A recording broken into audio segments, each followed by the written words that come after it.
अपने निदान बंद, निदान बंद में अपने बड़े पुण्य को छोटे पुण्य में परिवर्तित करके निदान बंद कर लेता है। लेकिन निदान शल्य में उसको अभाव रहता है कि मेरे पास भी इतना पुण्य होता तो मैं भी ऐसा संसार सुख भोगता। अभाव में शल्य होती है, सद्भाव में बंद होता है। और मिथ्या दर्शन पहले गुणस्थान में होता है और मिथ्या दर्शन शल्य चौथे गुणस्थान में। अन्य देवी देवताओं के चमत्कार देख करके सम्यक दृष्टि चौथे गुणस्थान में भावना आ जाती है कि मेरा भी प्रभाव ऐसे इनके जैसा कैसे हो जाए। जैसे नारायण श्री कृष्ण को जब उधर चले गए नीचे तो उनके अंदर मिथ्या दर्शन शल्य थी कि मेरा भी प्रभाव संसार में रहे तो मेरे पुतले बना करके रख देना। चौथे गुणस्थान में शल्य होती है और बंद होता है पांचवें गुणस्थान तक। इसीलिए निश्चल्यो वृत्ति, वृत्ति को निश्चल्य कहा। और निदान बंद छठवें गुणस्थान में नहीं होता है, पांचवें में हो सकता है। इसीलिए बाहुबली भगवान को शल्य नहीं थी। वो तो है ही नहीं, ये तो किसी भी कीमत पर नहीं है। ये जो है कथाकारों ने बाहुबली को या पांडवों को बना दिया। तो उसका प्रकरण जो है आदि पुराण में लिखा है, जब बाहुबली भगवान ने दीक्षा ली उस समय भरत जी वहां मौजूद थे। 1 वर्ष के उपास उन्होंने ग्रहण किए थे। ये बात भरत को मालूम थी। तो 1 वर्ष पूरा होने पर भरत जी रत्नों के अर्घ लेकर के उनकी पूजा करने के लिए गए थे कि आज वर्षोपासी महामुनि पारना के लिए उठेंगे। लेकिन जब भरत जी ने रत्नों का अर्घ चढ़ाया और उनको केवल ज्ञान हो गया, तब अलंकार भाषा में जिनसेन आचार्य ने कहा कि बाहुबली के भगवान के केवल ज्ञान ने भरत की पूजा की अपेक्षा की। पर ये कौन से आधार पर फिर अपेक्षा कैसे कहेंगे?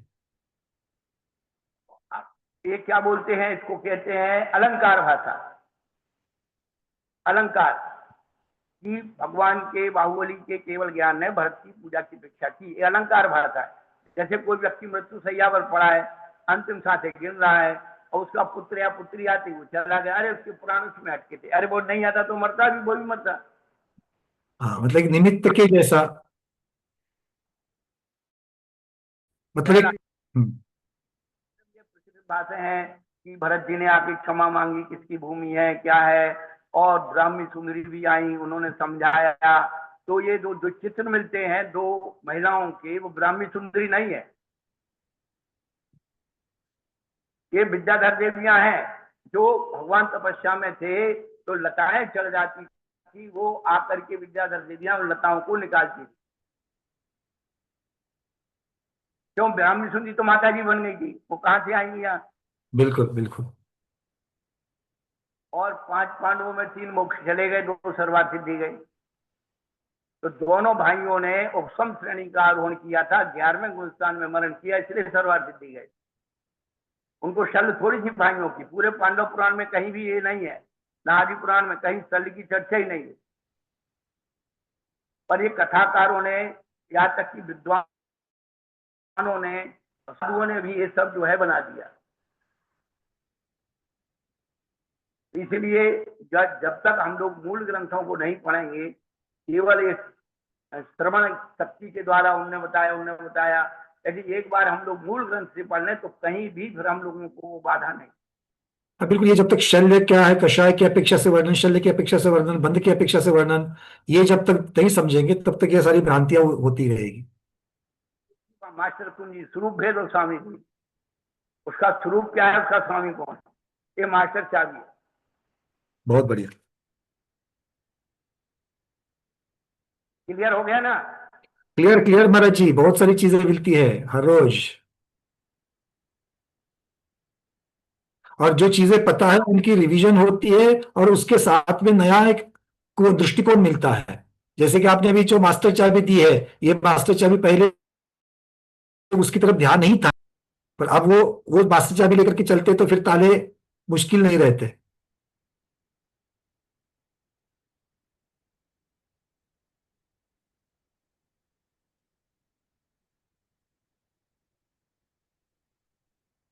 चलिए, महाराज जी आए कि नहीं आए?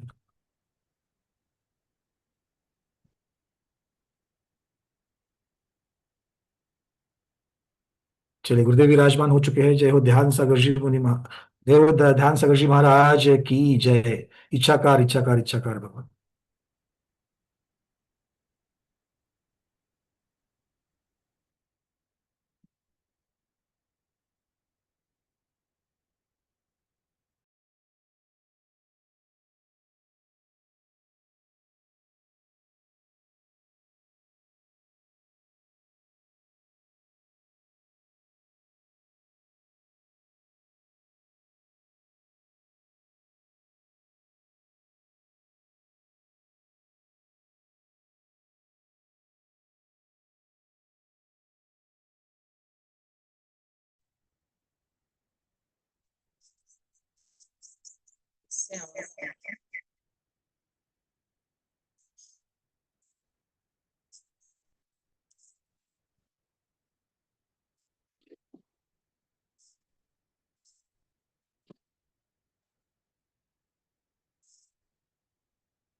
मोक्षमार्गस्य नेतारं भित्तारं कर्मभूभृतां ज्ञातारं विश्वतत्त्वानां वन्दे तद्फललब्धये।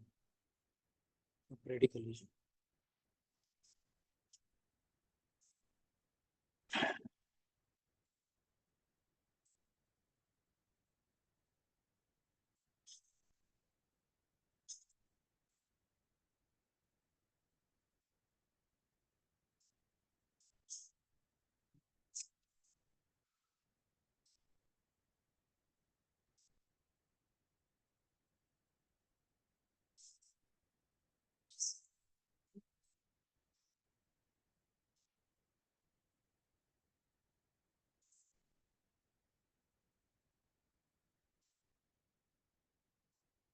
पूज्य महाराजों को नमस्ते नमस्ते नमस्ते।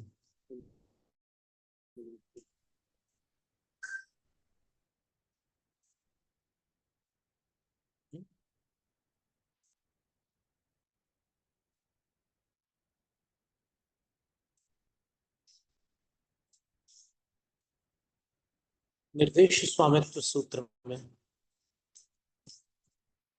निर्देश और स्वामित्व का कथन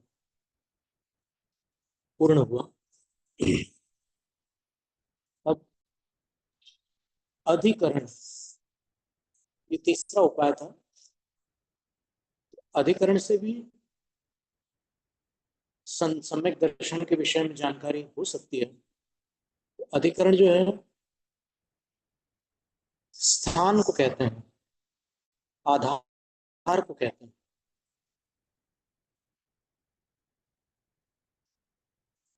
प्रारंभ में जो पूज्यपाद आचार्य महाराज ने करी थी, निर्देश स्वामित्व साधन, ये तीन हो चुके थे। अधिकरणम अधिष्ठानम, वो कहाँ अधिष्ठित है? मैंने सम्यक दर्शन जिनको हो रहा है उनका आधार क्या है, कहाँ रहते हैं? सम्यक दृष्टि जीव कहाँ रहते हैं, अर्थात सम्यक किस स्थान पर पाया जाता है, ये प्रश्न। तो इसका उत्तर दे रहे हैं द्विविधम, उसके दो भेद हैं। अभ्यंतरम बाह्यम छ। देखिए, ये अभ्यंतर और आभ्यंतर दोनों शब्द बनते हैं, इसलिए इसमें कभी कभी ऐसा लगता है कि ये सही है कि वो सही है। दोनों सही है। आभ्यंतर शब्द भी बनता है, अभ्यंतर शब्द भी बनता है। उदाहरण,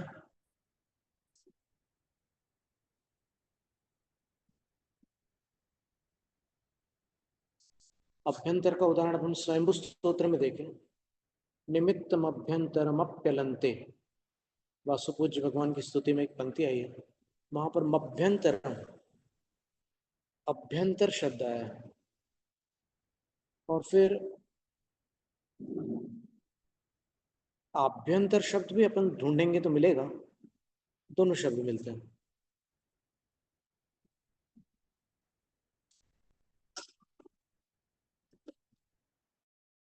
अभ्यंतरम स्वस्वामी संबंधार्ह एव आत्मा। अभ्यंतर आधार तो आत्मा ही है, क्योंकि सम्यक दर्शन आत्मा का स्व है और आत्मा सम्यक दर्शन के लिए स्वामी है। तो स्व स्वामी संबंधार्ह, स्व और स्वामी इस संबंध के योग्य आत्मा ही सम्यक दर्शन का अभ्यंतर आधार है। अंदर से अपन देखें तो सम्यक का आधार आत्मा है। विवक्षात कारक प्रवृत्ति है, कारकों की प्रवृत्ति जो होती है वो विवक्षा के अनुसार होती है, इसलिए इसमें कोई आपत्ति वाली बात नहीं आती। बाह्यम लोक नाड़ी, बाह्य आधार क्या है सम्यक दर्शन का? कौन सा क्षेत्र है जहां सम्यक दर्शन पाया जाता है? लोक नाड़ी। लोक नाड़ी का अर्थ जो इसको अपन त्रस नाड़ी भी कहते हैं, तो वो त्रस नाड़ी जो है वो सम्यक दर्शन का स्थान है। साकियति, वो कितनी बड़ी है? आचार्य उत्तर देते हैं, एक रज्जु विष्कंभा, उसकी चौड़ाई एक रज्जु है। और रज्ज्वायामा, और 14 रज्जु लंबी है, ऊंचाई है उसकी। आयाम का मतलब उसकी दीर्घता, तो उसकी दीर्घता 14 राजु प्रमाण है। तो इस प्रकार ये अधिकरण की चर्चा पूर्ण हुई। तो इस तरह ये निर्देश स्वामित्व आदि जो 6 साधन थे जानने के, उनमें से 4 का वर्णन यहाँ पूर्ण होता है। निर्देश, स्वामित्व, साधन और अधिकरण। इसके उपरांत कौन सी बात आई थी? स्थिति विधान। 5वां है स्थिति। सम्यक दर्शन को जानने का 5वां उपाय स्थिति है। यानी आप अब स्थिति देख लीजिए कि कौन सा सम्यक दर्शन कितने समय तक स्थित रह सकता है किसी जीव के पास, उसको स्थिति कहते हैं। टाइम पीरियड, और मेडिकल भाषा में एक्सपायरी डेट। किसी दवाई के बोतल पर लिखा रहता है कि ये दवाई इतने समय तक वैलिड है, काम करेगी, इसके बाद ये एक्सपायर हो जाएगी। तो इसी प्रकार ये सम्यक दर्शन, कौन सा सम्यक दर्शन आत्मा में कितने समय तक रहता है, उसको स्थिति कहते हैं। तो स्थिति औपशमिक से जगन्य उत्कृष्टा चांतर मौहूर्ति की। औपशमिक सम्यक दर्शन की जगन्य और उत्कृष्ट स्थिति आंतर मौहूर्ति की, है ना, अंतर मुहूर्त प्रमाण, उससे ज्यादा नहीं रहता। अब वो चाहे प्रथम ऑप्शन हो या द्वितीय ऑप्शन हो, दोनों की एक ही स्थिति है। क्षायिक संसारण जगन्यांतर मुहूर्ति की, यहां पर जगन्या ऐसा विग्रह निकलेगा। क्या लिख रहे हैं? क्षायिक संसारणो जगन्या स्थिति आंतर मुहूर्ति की। क्षायिक सम्यक दर्शन की संसारी जीव की अपेक्षा से जगन्य स्थिति आंतर मुहूर्ति की, यानी किसी को क्षायिक सम्यक दर्शन हुआ और वो ऊपर ऊपर के गुणस्थानों पर आरोहण करते हुए यदि मुक्ति को प्राप्त कर ले तो वो अंतर मुहूर्त में इतना बड़ा काम हो सकता है। तो ये क्षायिक सम्यक दर्शन की जगन्य स्थिति संसारी जीव के लिए अंतर मुहूर्त की है। अब क्षायिक सम्यक दर्शन कभी नष्ट नहीं होता, इसलिए यहाँ पर ये बता रहे हैं कि संसारी जीव के लिए उसका संसार नष्ट हो जाएगा तो फिर संसारी जीव की स्थिति नहीं मानी जाएगी, उसकी स्थिति समाप्त हो जाएगी। फिर मुक्त जीव में भले अनंत काल तक रहे, ऐसा। फिर उत्कृष्ट स्थिति कितनी होती है क्षायिक सम्यक दर्शन की?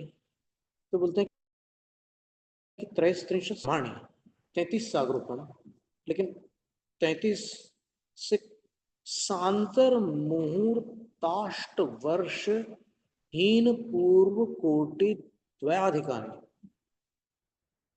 कुछ अधिक बता रहे हैं। 33 सागर से कितने ऊपर तक जाना है, कितनी दूर तक जाना है? तो बोले कि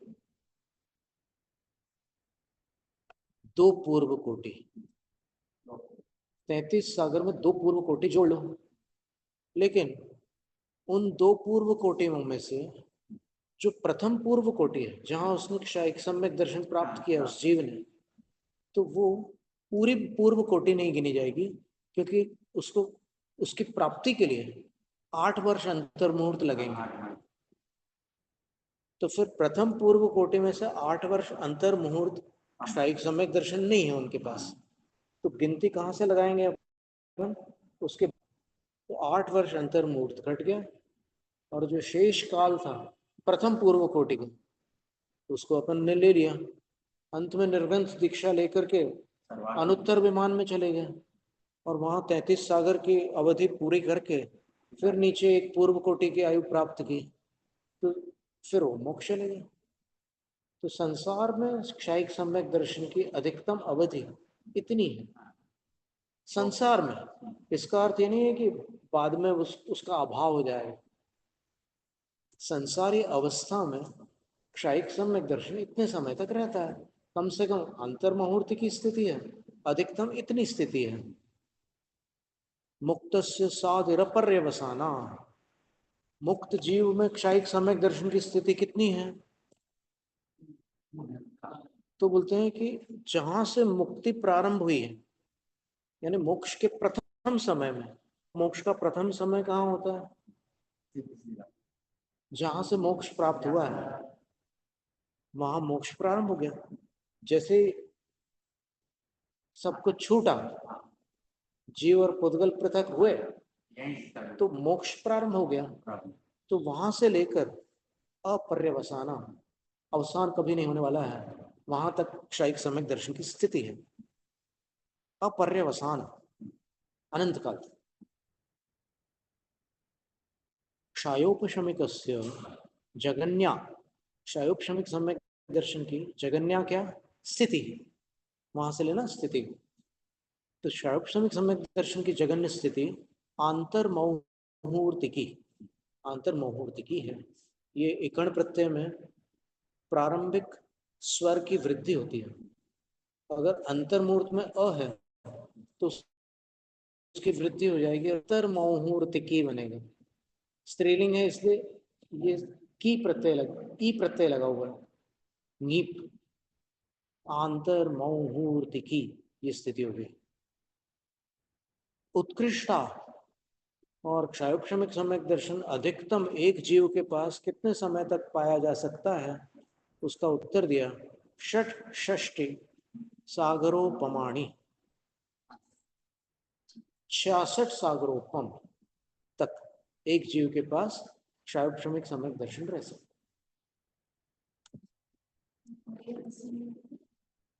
क्या? अपर्यवसान, परि अव पर्यवसान, ये शब्द, अवसान शब्द का अर्थ होता है अंत, और पर्यवसान का अर्थ भी होता है अंत।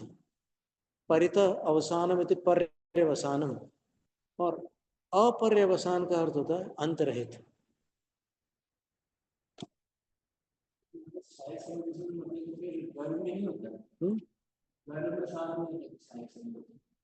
गर्भ में क्षायिक सम्यक दर्शन के लिए देखो, अगर मान लो ये प्रथम पूर्व कोटि में क्षायिक सम्यक दर्शन प्राप्त हो गया, तो अब सर्वार्थ सिद्ध या कहीं भी चले गए अनुत्तरों में, 33 सागर की आयु पूरे करके नीचे आना है। तो नीचे आएंगे तो मनुष्य पर्याय नहीं आएंगे, तो फिर वो अवधि ज्ञान के साथ आएंगे, तो क्षायिक सम्यक दर्शन तो साथ लेकर ही आएंगे। जब अवधि ज्ञान को साथ लेकर के आ रहे हैं तो फिर सम्यक दर्शन को छोड़ के थोड़ी आ सकते हैं।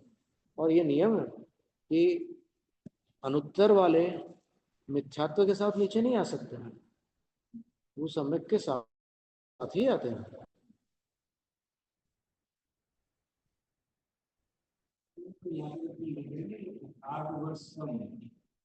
वो कहाँ से कम किया आप बताइए ना। अंतिम भाव से थोड़ी कम किया है। अगर अंतिम भाव से कम करते तो फिर तो गिनती नहीं बनती है पूरी।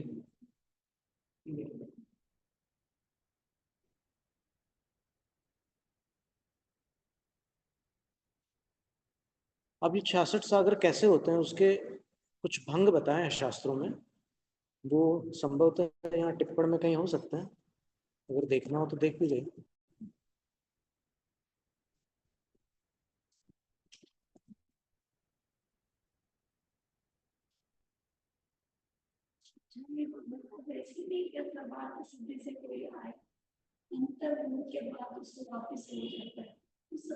क्या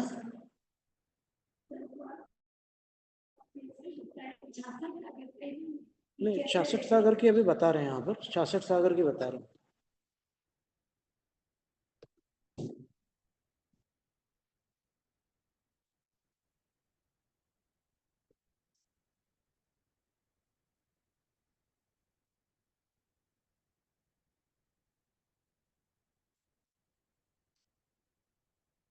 वेदक से षट्षष्टि है,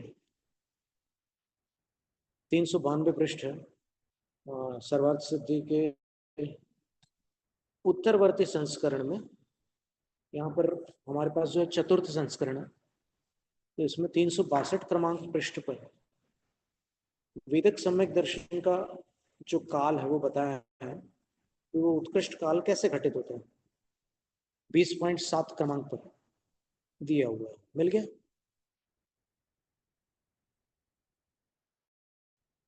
सदी पृष्ठ 392। वेदक से षट्षष्टि है, वेदक सम्यक की स्थिति 66 सागर है। तथा ही उसका स्पष्टीकरण, सौधर्म शुक्र शताराग्र ग्रैवेयक मध्येन्द्र केशु यथा संख्यम द्वि षोडशाष्ट षोडशाष्टादश त्रयश त्रिंशत त्रयस्नी त्रिंशत सागरों प्रमाणी। 66 की गिनती कैसे हुई? तो बोले कोई एक जीव क्षयोपशमिक सम्यक दर्शन के साथ 2 सागर की आयु वाले सौधर्म स्वर्ग में उत्पन्न हुआ, फिर नीचे मनुष्य पर्याय में आया, फिर वहां मनुष्य पर्याय से शुक्र स्वर्ग चला गया। तो शुक्र स्वर्ग कौन सा है? 9वां स्वर्ग है। तो शुक्र स्वर्ग में कितनी आयु है? 16 सागर है। फिर से मनुष्य बना, अब शतार स्वर्ग में चला गया, तो वहां शतार स्वर्ग की आयु जो है वो 18 सागर। तो 2, 16 और 18 और मनुष्य आयु जो बीच की मिल रही है वो इन सागरों के सामने उनके उसकी कोई गिनती नहीं, मतलब नगण्य है। फिर भी हिसाब पूरा बराबर करेंगे, चिंता नहीं करना। ये 18 सागर हो गई। इसके बाद अग्रग्रैवयक, अग्रग्रैवयक का अर्थ होता है प्रीतिंकर नाम का जो सबसे अग्रिम ग्रैवयक है, वहां की 63 सागरों प्रमाण लिखा है। 31 होना था ना, अंतिम ग्रैवयक में तो 31 होना था, पर यहाँ 63 लिखा है, 30 सागर। ऐसा भी होता है ना कि वहां ग्रैवयक की जो उत्कृष्ट आयु है ऊपर की जगन आयु होती है, तो वो उतनी आयु के साथ वहां उत्पन्न हो जाएगा, कोई प्रॉब्लम नहीं है। तो ऐसे पूरे 66 सागर निकल जाएंगे, और जितनी आयु मनुष्य पर्याय में अतिरिक्त हो रही है उतनी आयु देव पर्याय में से कम कर लेंगे, तो पूरे 66 सागर की आयु बनेगी। अथवा दूसरा विकल्प और बताएं, सौधर्म में द्विरुत्पन्न से, सौधर्म में 2 बार उत्पन्न हो गया, तो 2 और 2 4 सागर हो गए, और उसकी 44 सागर प्रमाणी 4 सागर हो गए।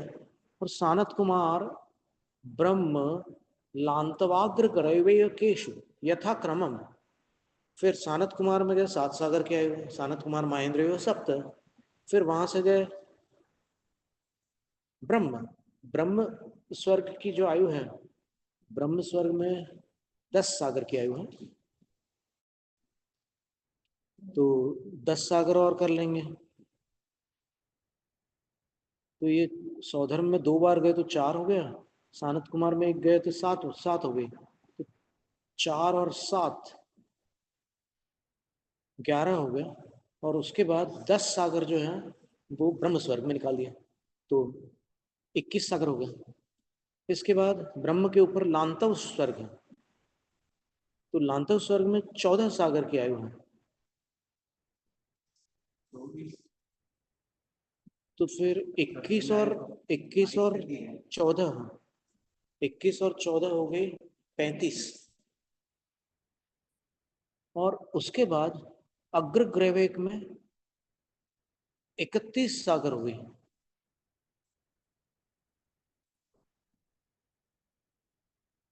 तो कैसे बना?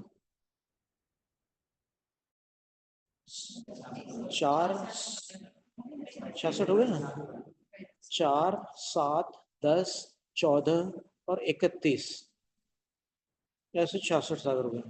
फिर बोले कि मनुष्य आयुषा स आदिकानि प्राप्नुवन्ति थी ना शंकनीयम। बोले मनुष्य आयु के साथ, आयुषा जो है तृतीया का एक वचन है, सहयोगी तृतीया, मनुष्य आयु के साथ सह भी लगा हुआ है साथ में, अधिकानि प्राप्नुवन्ति, 66 सागर से अधिक सागर प्राप्त हो जाते हैं, ऐसी आशंका मत करना। क्यों?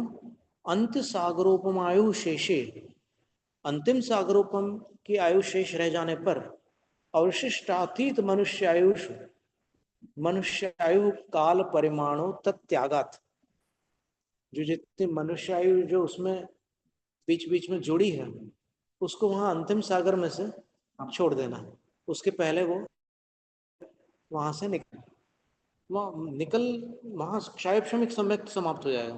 अब एक विचित्रता ऐसी भी बताई है शास्त्र में कि किसी जीव का क्षायब श्रमिक सम्यक 66 सागर तक रहा, फिर छूट गया। अब छूटने के बाद ऐसा हुआ कि वो मिथ्यात्व में नहीं आया, उसके पास दो मार्ग थे, या तो मिथ्यात्व में आता, और एक तीसरा मार्ग तो ये था कि या तो क्षायिक सम्यक दृष्टि बन जाता, तो क्षायब श्रमिक का काल फिर तो हमेशा के लिए खत्म हो जाता है। पर अब बाकी जो मार्ग है नीचे पीछे की तरफ आने के, वो मिथ्यात्व में नहीं आया, बल्कि सम्यक प्रकृति के उदय से, सम्यक मिथ्यात्व प्रकृति के उदय से। वेदक में सम्यक प्रकृति का उदय था, तो उसका अनुदय हो गया और सम्यक मिथ्यात्व प्रकृति का उदय आ गया, तो तीसरे गुण स्थान में आ गया। तीसरे गुण स्थान का काल अंतर्मुहूर्त है। अब तीसरे गुण स्थान से वो मिथ्यात्व करके वापस सम्यक प्रकृति के उदय को प्राप्त हो जाता है, और समय मिथ्या तो अक्षोभ्यम हो जाता है, तो फिर से क्षायक्षमिक सम्यक दृष्टि बन गया। अब पूरे 66 सागर वापस निकाल सकते वो जीव। यानी कितनी बड़ी बात है कि एक जीव 66 और 66 कितने हुए? 132 हुए। तो 132 सागर तक क्षयोक्षमिक सम्यक दृष्टि, बीच में अंतर्मुहूर्त के लिए मिश्र गुण स्थान में आया, और उसके बाद फिर वापस मिथ्या दृष्टि। कितनी विचित्र बात है कि इतने दीर्घ काल तक मिथ्यात्व रहित होकर फिर मिथ्यात्व में आ गया। और एक कथन आया है शास्त्रों में, गिण्यति मुंचति जीवो बेसम्मत्य असंख्य बारो। एक जीव अर्धपुद्गल परिवर्तन काल में दो सम्यक दर्शनों को, औपशमिक और क्षयोक्षमिक को, असंख्यात बार गिण्यति मुंचति, ग्रहण करता है और छोड़ देता है, ग्रहण करता है छोड़ देता है। तो ऐसा नहीं है कि सम्यक दर्शन कोई स्थायी निधि है। जब तक क्षयिक नहीं हो जाता तब तक एक जीव असंख्य बार सम्यक दृष्टि मिथ्या दृष्टि, सम्यक दृष्टि मिथ्या दृष्टि, ऊपर नीचे ऊपर नीचे ऊपर नीचे होता रहता है।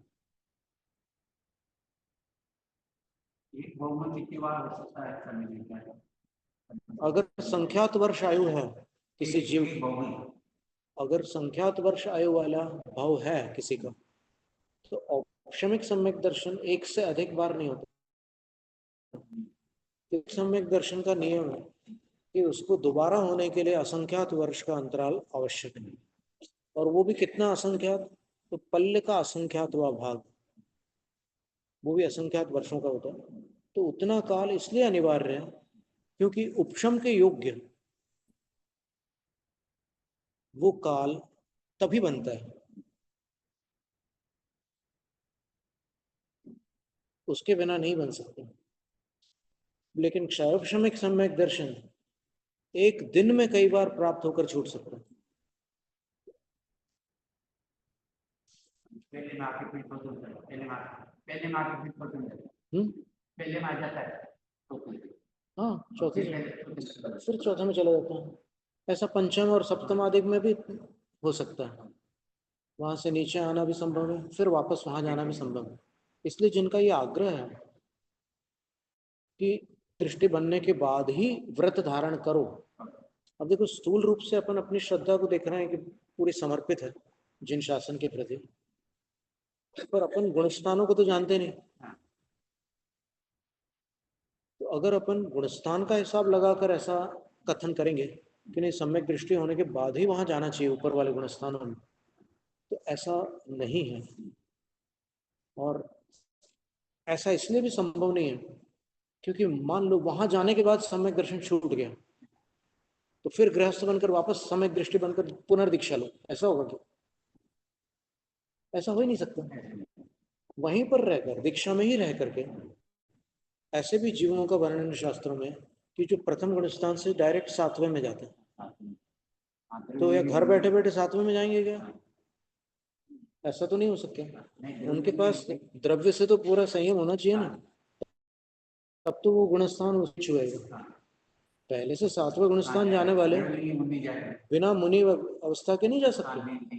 इसी तरह पहले से पांचवें में भी जाते हैं, लेकिन छठे में पहले से नहीं जा सकते। तो छठा गुणस्थान ऐसा है कि वो अवरोहण में प्राप्त होता है, फिर छठे से आरोहण करके सप्तम में जाते हैं, फिर सातवें से अवरोहण करके छठे में आते हैं। आरोहण करके छठे में नहीं जा सकते, ऐसा नहीं है।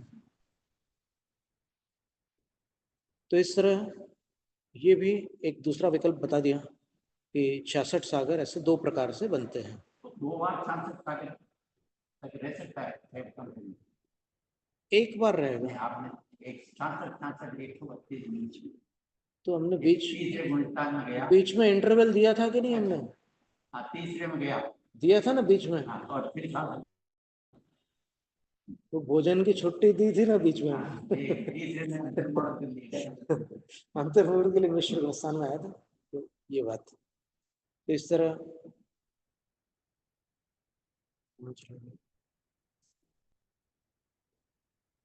ये 66 सागर का वर्णन अपन ने वहां से टिप्पण में से देखा। मूल सर्वार्थ सिद्धि में केवल 66 सागर लिखे थे, पर अपने को समझना था कि 66 सागर कैसे बनते हैं, तो उसके दो विकल्प अपन ने देखे। पर उन दो विकल्पों को कंठस्थ करने के लिए थोड़ा सा प्रयत्न करना होगा। दोनों विकल्पों को उसको लिखा भी जा सकता है। हाँ, ये दो विकल्प हैं।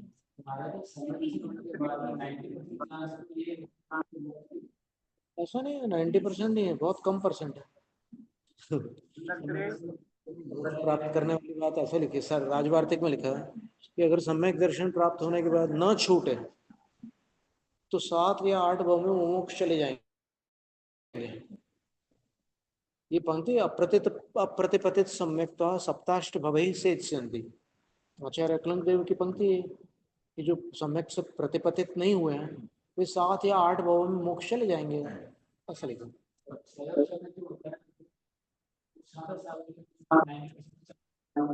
लक्ष्य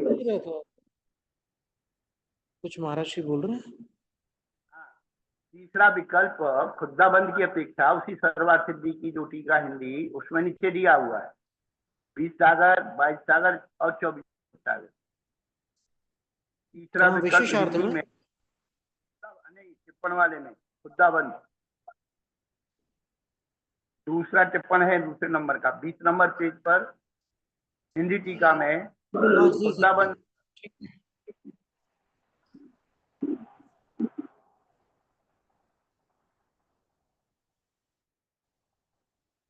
हेलो जी महाराज जी। हाँ, ये तीसरा विकल्प है 66 बनाने का। हाँ, ये खुद्दाबंद में 7वें क्षमिक सम्यक दर्शन का उत्कृष्ट काल 66 सागर इस प्रकार घटित करके बतलाया है। एक जीव उपशम सम्यक से वेदक सम्यक को प्राप्त होकर शेष भुज्यमान आयु से कम 20 सागर की आयु वाले देवों में उत्पन्न होता है। फिर ऐसी इसकी गाथाएं भी आई हुई हैं प्राकृत में। फिर मनुष्यों में उत्पन्न होकर पुनः मनुष्य आयु से कम 22 सागर आयु वाले देवों में उत्पन्न होता है। फिर मनुष्य गति में जाकर बुद्धिमान मनुष्य आयु से तथा दर्शन मोह की क्षपणा पर्यंत आगे भोगे जाने वाली मनुष्य आयु से कम 24 सागर की आयु वाले देवों में उत्पन्न हुआ। वहां से फिर मनुष्य गति में आकर वेदक सम्यक के काल में अंतर मुहूर्त रह जाने पर दर्शन मोह की क्षपणा का प्रारंभ करके कृतकृत्य वेदक सम्यक दृष्टि हुआ। यह जीव जब कृतकृत्य वेदक के अंतिम समय में स्थित होता है तब क्षयोपशमिक सम्यक दर्शन का उत्कृष्ट काल 66 सागर प्राप्त होता है। बिल्कुल सही कहा महाराज।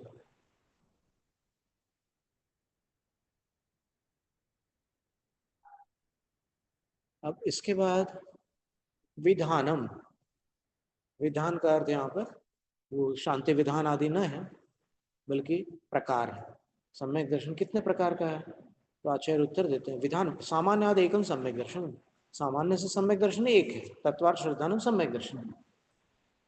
द्वितीय दो कैसे हैं? निसर्ग जाधिगमज भेदात, निसर्ग अधिगमज के भेद से दो प्रकार का सम्यक दर्शन है। तृतीय तीन कैसे होते हैं सम्यक दर्शन? क्षायिक क्षयोपशमिक भेदात, औपशमिक सम्यक दर्शन, क्षायिक सम्यक दर्शन, क्षयोपशमिक सम्यक दर्शन। एवं संख्या विकल्पा शब्दतः, इस प्रकार शब्द की अपेक्षा संख्यात विकल्प होते हैं, सम्यक दर्शन के भेद संख्यात हो जाते हैं।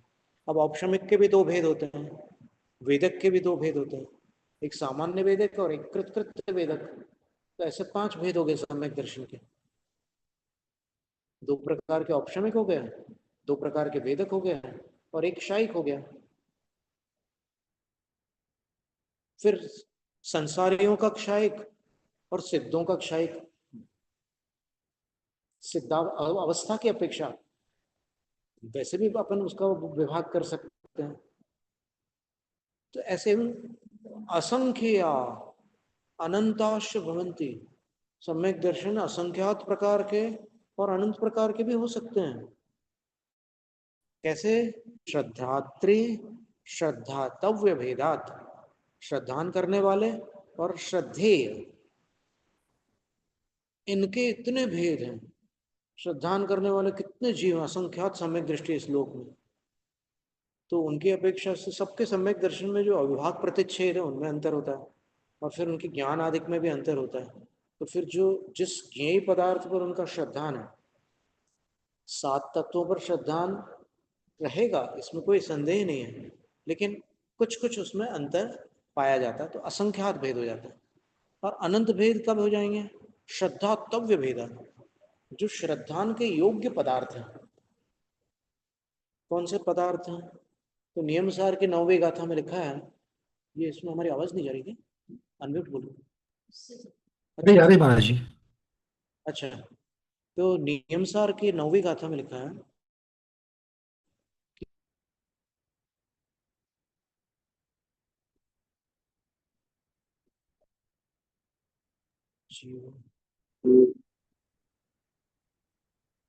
गुण पर्याय सहित 6 द्रव्य ही तत्वार्थ है। देखें नियमसार की 9वीं गाथा क्या है।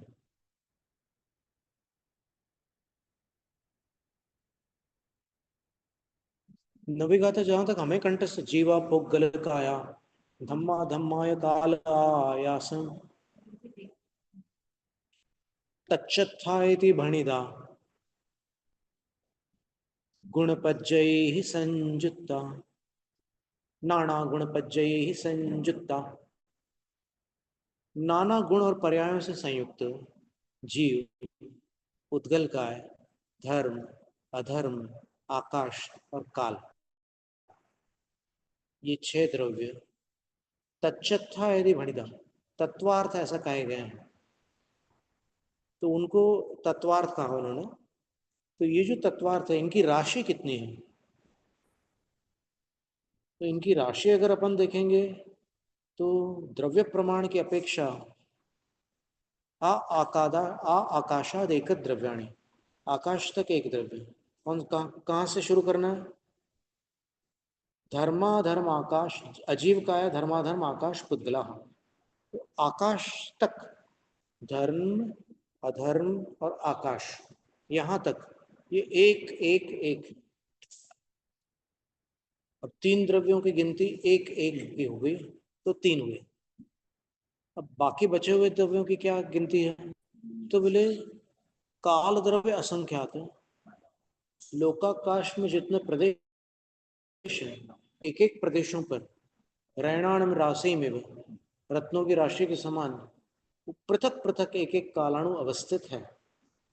तो लोक प्रमाण, लोक में जितने प्रदेश हैं उतने प्रमाण कालाणु है।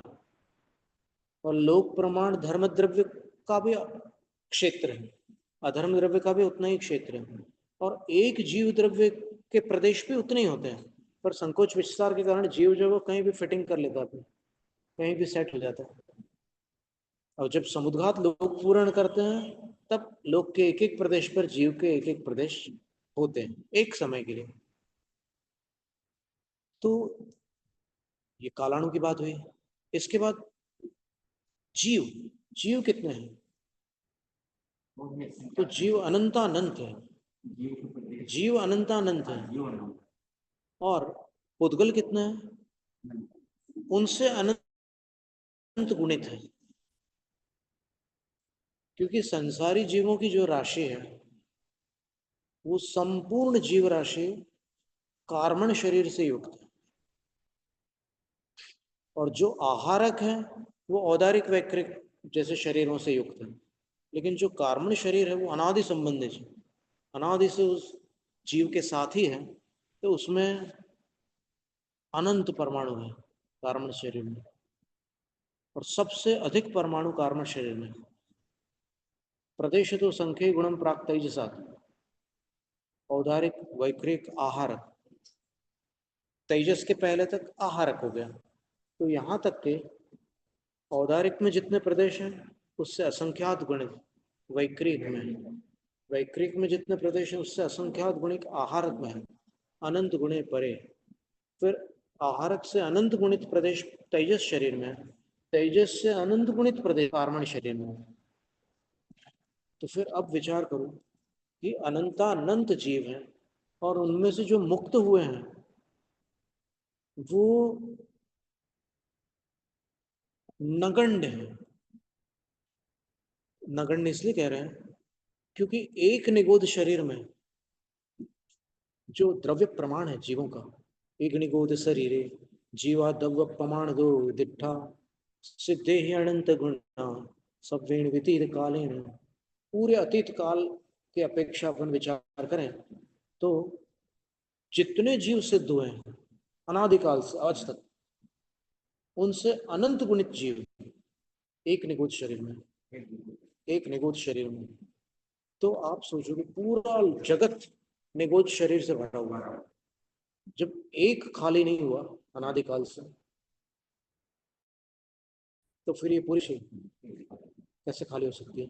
तो जितने खाली हुए हैं वो पुद्गल से रहित है, बाकी सब पुद्गल से रहित है।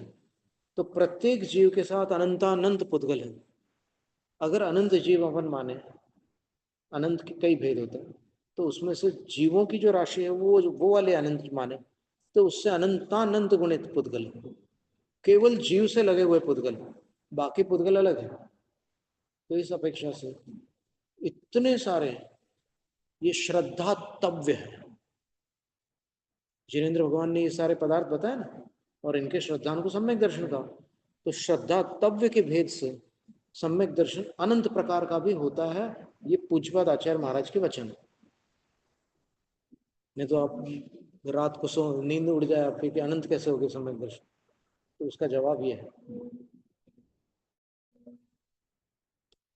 एवमयम निर्देशादि विधिर ज्ञान चारित्रयोर जीवा जीवादिषु चागमानुसारेण योजयितव्य। इस प्रकार यह निर्देशादिक की जो विधि है, उस वह विधि ज्ञान और चारित्र में, जीवा जीव आदि में आगम के अनुसार जोड़ लेना, सम्यक दर्शन के साथ जोड़कर आचार्य महाराज ने एक उदाहरण प्रस्तुत कर दिया। अब उन्होंने आपके लिए ये क्लास वर्क था, होमवर्क दे दिया कि आप सम्यक ज्ञान, सम्यक चारित्र को भी इस प्रकार से लगा लो और जीव अजीव आदि को भी लगा लो। अब फिर प्रश्न आता है, अब इस सूत्र की समाप्ति पर पूज्य मुनिराजों से प्रार्थना है कि आप भी कुछ उपसंहार या जो भी कुछ सार इसमें से निकाल कर देना चाहेंगे तो हम लोग शिरोधार्य करना चाहते हैं। नमोस्तु नमोस्तु नमोस्तु। सम्यक दर्शन शब्दों की अपेक्षा संख्यात प्रकार का कैसे है? सम्यक दर्शन शब्दों की अपेक्षा संख्यात प्रकार का कैसे है?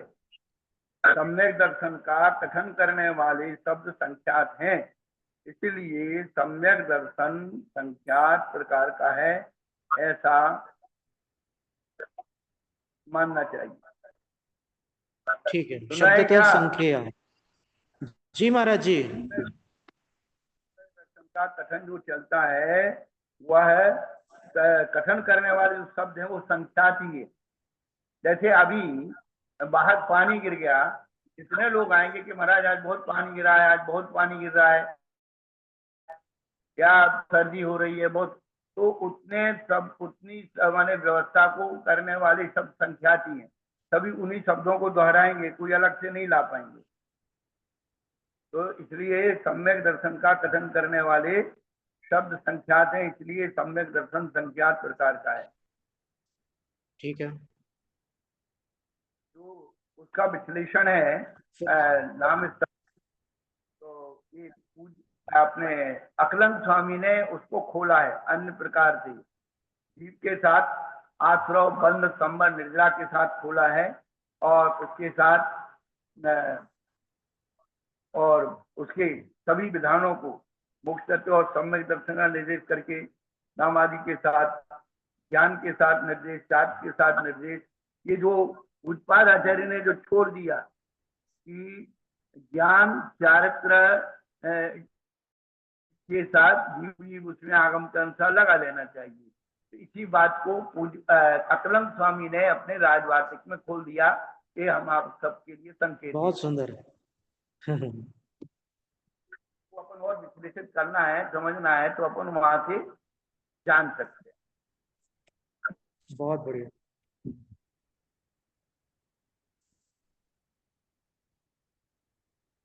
चलिए, अब किम एतैरेव जीवादीनाम अधिगमो भवति, क्या इन्हीं 6 उपायों से जीवों का ज्ञान हो सकता है, या और पहले जो गिनाए गए उपाय हैं, क्या इन्हीं सारे उपायों से जीवादिकों का ज्ञान होता है? उत अथवा अन्योप्यधिगमोपायोस्तीति परिपृष्टोस्त्यस्तीत्याह। परिपृष्टोस्तीत्याह, अन्य भी कोई जानने का उपाय है ऐसा परिपृष्ट हुए जो आचार्य हैं, उमा स्वामी आचार्य, यानी ये प्रश्न उनके सामने आ गया कि जीवादिकों का ज्ञान और कितने प्रकार से हो सकता है, तो ऐसे पूछे गए जो आचार्य हैं, अस्ति, बोलते हैं कि है, और भी जानने का उपाय है, इति, इस प्रकार, आह, अगला सूत्र कहते हैं कि सत्संख्या क्षेत्र स्पर्शन कालांतर भावाल्प बहुत्वैश्च, इन 8 अनुयोगों से भी सम्यक दर्शन आदि का ज्ञान होता है, जीवादिकों का ज्ञान होता है। तो जैसे निर्देश स्वामित्व सूत्र में उन्होंने सम्यक दर्शन का विस्तार किया, यहां पर जीव का विस्तार करके बता दिया। सदित्यस्तित्व निर्देश, सत, ये जो पहला शब्द आया था वो अस्तित्व का निर्देश करता है। सत का मतलब विद्यमान, उपस्थित। स प्रशंसादिषु वर्तमानो नेह गृह्यते, वो जो शब्द है सत, सत प्रशंसावाची भी होता है ना, सत्पुरुष, सज्जन, सत्संगति, सद्भक्ति, ये सब प्रशंसावाची शब्द है। वहां पर सत प्रशंसावाची है। यह न गृह्यते, यहाँ पर सत सत शब्द प्रशंसा आदि में ग्रहण नहीं किया जाता। फिर किसमें करते हैं? तो बोले यहाँ पर अस्तित्व को सूचित करने के लिए सत। अविनाशी, अविनाशी को भी सत्य है। नहीं, अभी यहाँ पर कह रहे हैं कि जो है अभी मौजूद है उसको सत कह रहे हैं। क्या हुआ?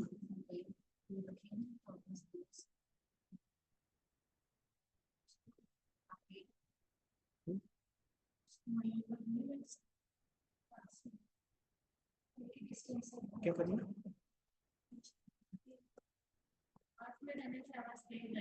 और पास रखना।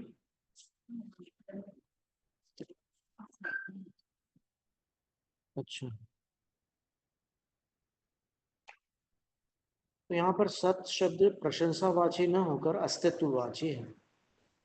जो चीज है उसको सत कह रहे हैं। संख्या भेद गणना, संख्या का अर्थ होता है भेदों की गिनती, भेदों की गणना। क्षेत्रन, क्षेत्र का अर्थ क्या लेना? निवासो, वर्तमान काल विषय। इस समय पर कहां पर निवाया उसका नाम क्षेत्र है। तदेव स्पर्शनम त्रिकाल गोचरम, और उसी को क्षेत्र को ही स्पर्शन कहा जाता है जब वो त्रिकाल गोचर लिया जाता है। यानी भूतकाल में कहाँ था, भविष्य में कहाँ जाएगा, अभी कहाँ है, तीनों को अगर ले लो तो उसको स्पर्शन कहते हैं। कालो द्विविधः, काल दो प्रकार का है। मुख्यो व्यावहारिकश्च, मुख्य काल और व्यावहारिक काल। तयोर उत्तरत्र निर्णयो वक्ष्यते, उन दोनों का निर्णय आगे कहा जाएगा। वक्ष्यते, अंतरम विरह काल, अंतर का अर्थ विरह काल। जैसे मिथ्यात्व छूटा, क्षायोपशमिक सम्यक दृष्टि बना, 66 सागर तक रहा, फिर मिश्र में आया, फिर 66 सागर में हो गया, फिर मिथ्यात्व में आया, तो वो 132 सागर का विरह काल हो गया मिथ्यात्व का। विरह काल का मतलब गैप।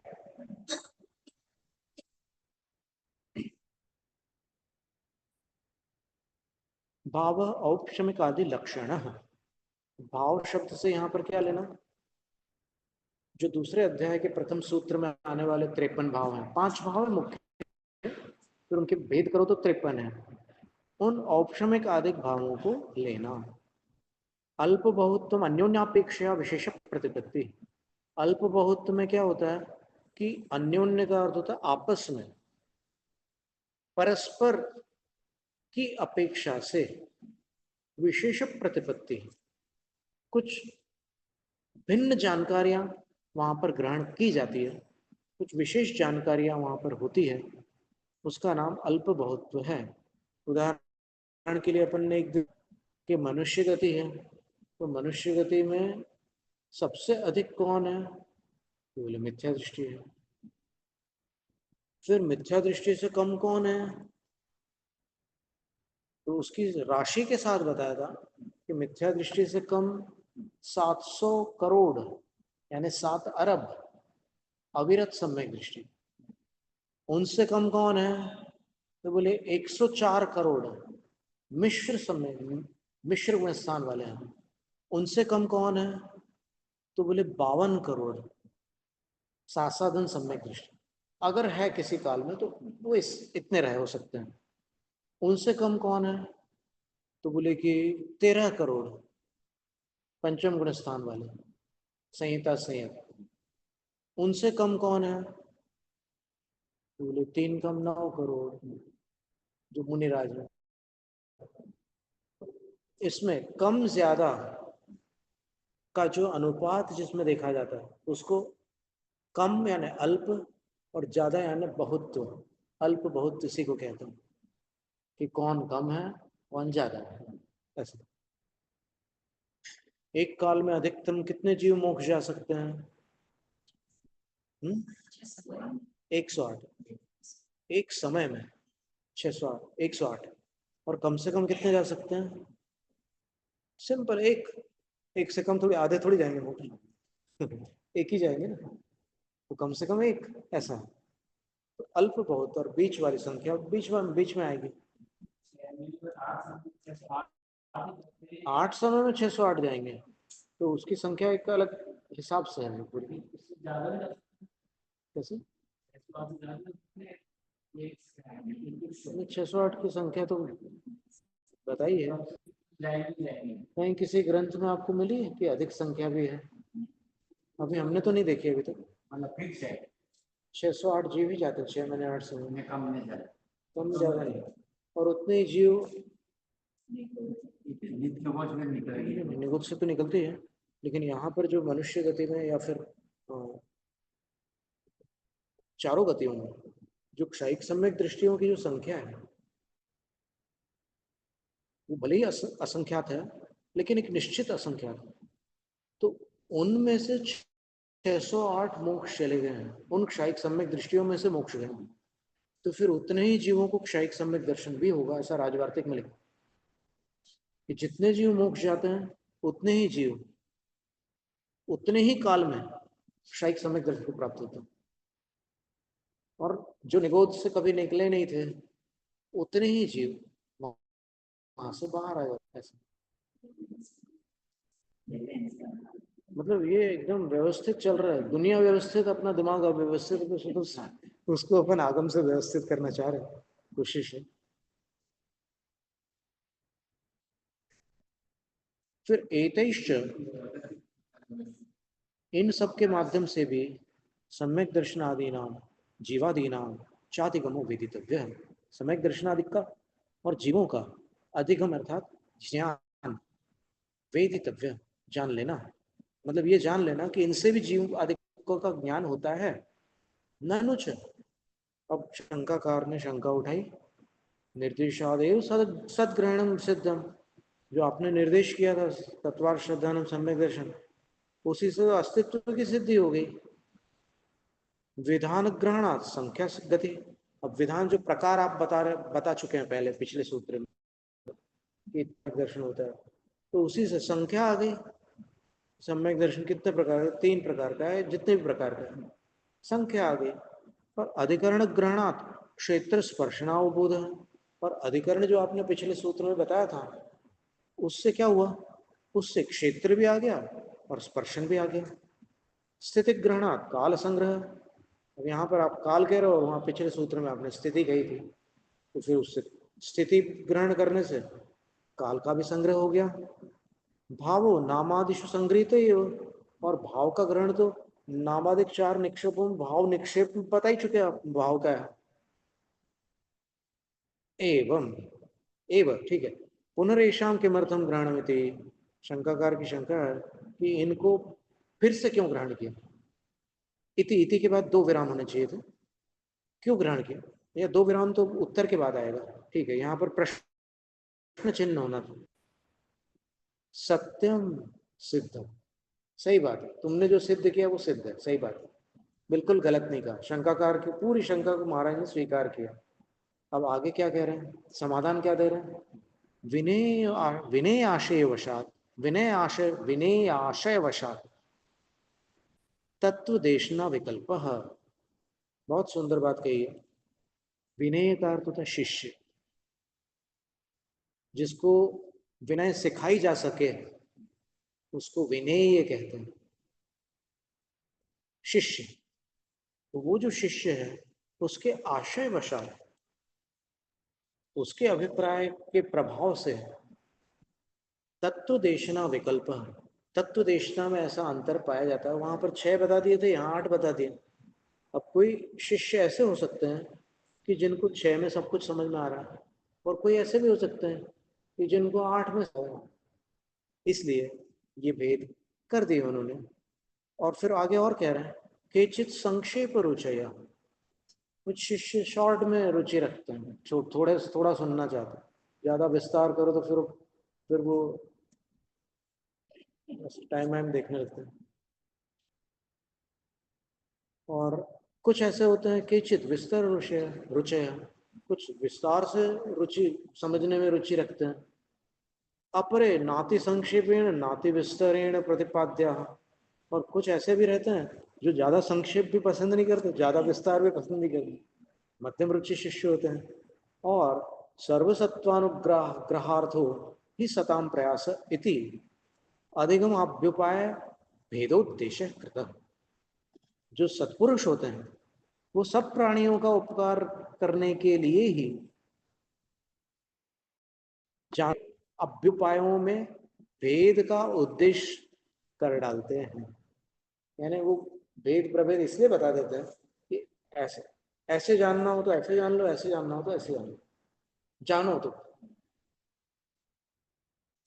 इतरतः ही अगर ये विवेचन या ये उत्तर अपन घटित न करें तो क्या स्थिति बनेगी? तो आचार्य कहते हैं कि क्योंकि अन्यथा मानने पर, यानी निर्देश स्वामित्व ही पर्याप्त था ऐसा ही अगर आप आग्रह पकड़ोगे तो क्या होगा? तो आचार्य कहते हैं कि प्रमाण नयैरधिगम इत्यनेनैव सिद्धत्वा, फिर तो वो कहने की भी जरूरत नहीं है निर्देश स्वामित्व, फिर तो प्रमाण और नयों से ही अधिगम हो गया।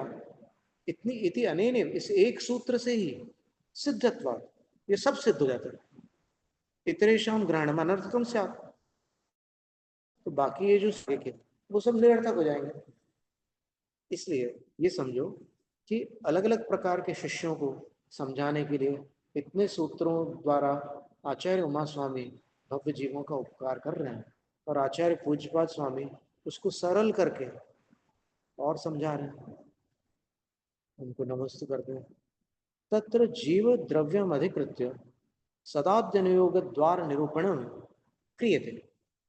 अब इसके बाद फिर उन्होंने इस सूत्र में, जैसा हमने पहले भी 2 बार बताया, कि उन्होंने जीव को अधिकृत करके, अर्थात अभी क्या किया उन्होंने, सम्यक दर्शन का तो उसमें निर्देश स्वामित्व में उन्होंने उदाहरण दे दिया।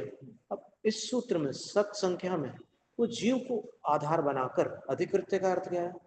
जीव को आधार बनाकर सदाद्यनुयोग द्वार निरूपणम, 7 अधिक 8 अनुयोग द्वारों का निरूपण क्रियते,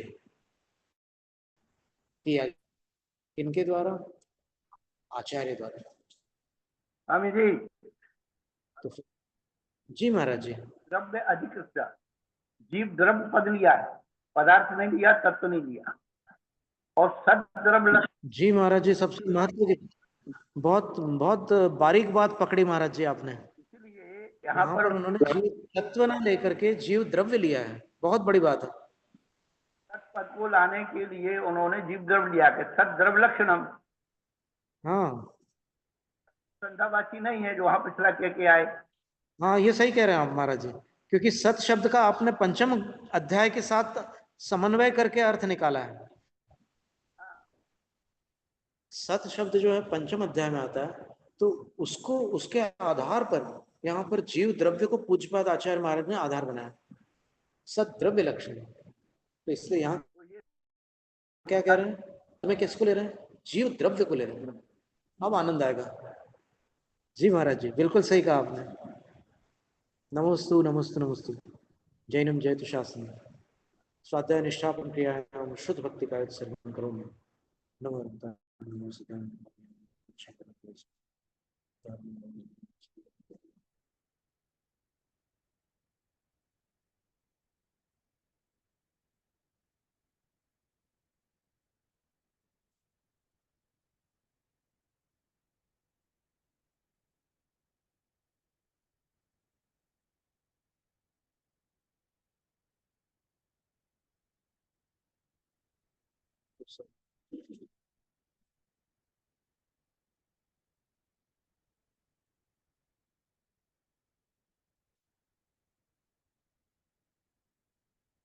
कोटिशतं द्वादशैव कोटि लक्षाणि शीतस्तेकानि शैव सहस्रसंख्यानि लक्षकं पंचकम् अरुन्धवासी अपनं देवी नमस्ते नमस्ते नमस्ते।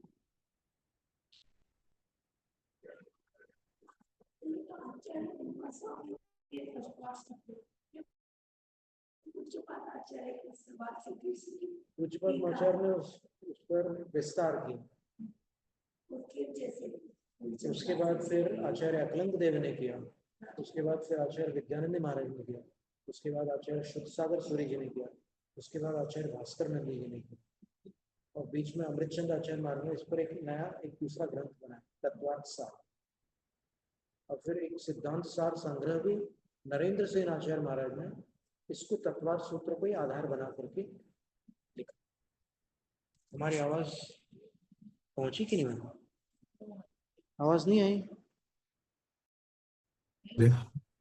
तत्वार्थ ग्रंथ कितने हैं इस पर अपन विचार करें। आज जो उपलब्ध ग्रंथ हैं उनमें सबसे पुराना ग्रंथ जो है सर्वार्थ सिद्धि। चालू।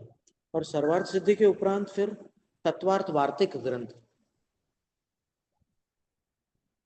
अब इसको तत्वार्थ वार्तिक को राजवार्तिक बोलते हैं लोग, पर मूल जो ग्रंथ है उसके मंगलाचरण में अपन देखें